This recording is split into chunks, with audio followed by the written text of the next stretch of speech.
All right, so I just came back from seeing Nezha 2. I just wanted to say that I did see Nezha 2 a few months ago, and I saw it in the Mandarin Chinese version. And I wanted to see the dub or the English version because I was like, you know what, let me just check it out. And I will say the English version is good.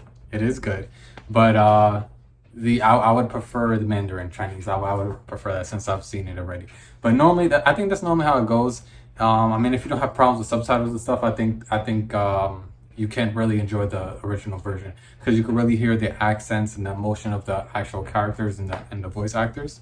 So I think that's why. But they did a good job with the English version. But I think it's because I've seen, maybe if I didn't see the Mandarin version first, the Mandarin Chinese version first, maybe I would have felt differently. But since I've seen that first, and I really fell in love with the film a few months ago, hearing the original version, maybe that's why. But I did love this. I did love it again. One of the main reasons I want to pinpoint this.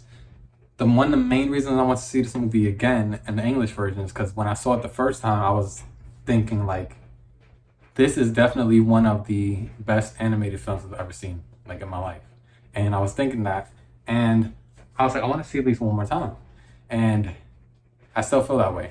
Like, I love Into Spideyverse. I love a lot of animated movies, but the storytelling in this movie is really good as well. But I want to look up the behind the scenes of how long it took them to make this film because the fighting in it feels like when they're fighting and you're looking at the flawless animation, I'm like, it feels like almost like a high quality like Dragon Ball Z like they could make or like um or if you've seen Shang-Chi, like in Shang-Chi, the Marvel movie Shang-Chi, like there's certain fantasy elements that they have, with dragons and different things like that. Like the way they capture a lot of the fantasy elements is very beautiful, and it makes you want to learn more about these stories and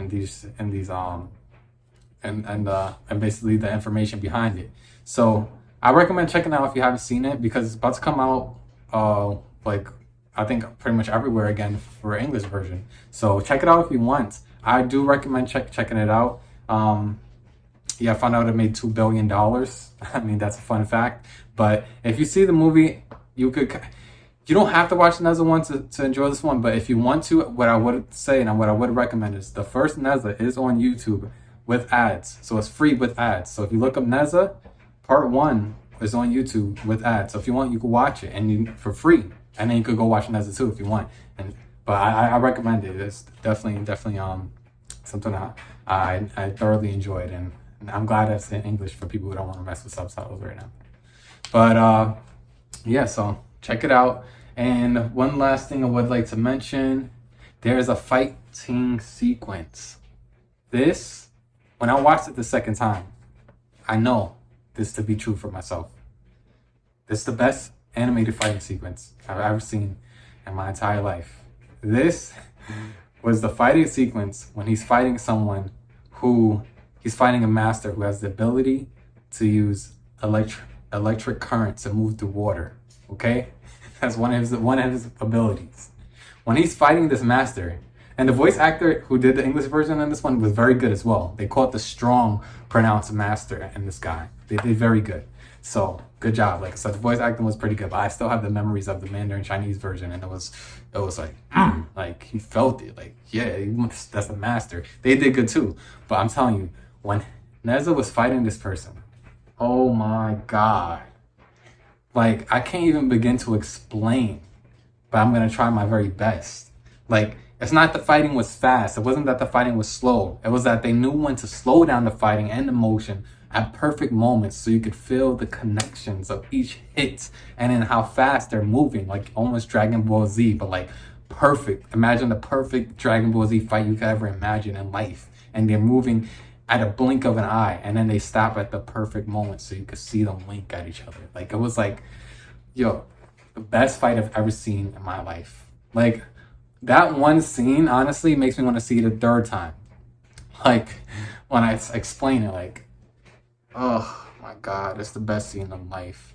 But just for that scene, you can check it out. I mean, the whole movie is great. It has nice comedic elements here and there. It keeps stuff a little lighthearted.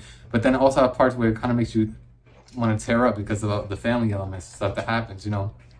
And also, there's a lot of stuff in this film about like acceptance, and about like how sometimes just because the thing about Nezha,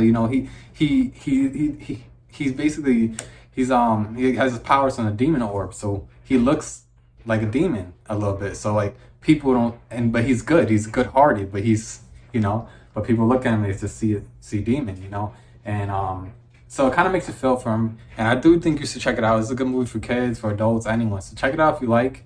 And it was very good, very, very, very good. It was great. I just want to say, it's Deja, know the name, spread love and light, and how are we gonna sign off?